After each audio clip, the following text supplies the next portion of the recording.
Watoto wengi huanza kutembea ndani ya miezi 9 hadi miezi 15.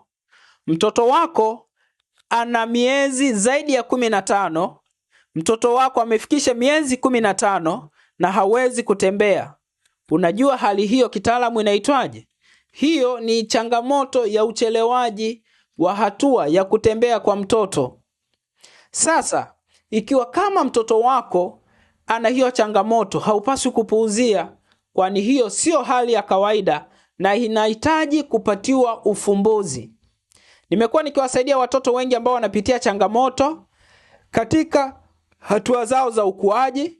Watoto ambao wanapitia changamoto ya kuto kukaza kwa viungo, yani viungo vyao vimelegea, aidha ni shingo, miguu, misuli, lakini pia pamoja na upungufu wa madini, aidha ni madini ya chuma mwilini, aidha ni calcium. Hao wote nimekuwa nikiwasaidia. Lakini pia watoto ambao wanapitia changamoto ya kuto kupenda kula, kukosa hamu ya kula, hao wote nimekuwa nikiwasaidia. Tunaweza tukawasiliana kupitia namba ambayo ipo kwenye bio, nikakupatia ushauri na tiba itakayoweza kumsaidia mtoto wako. Kumbuka ya kwamba mtoto mwenye afya ni ushindi wa familia. Mtunze leo, akutunze kesho.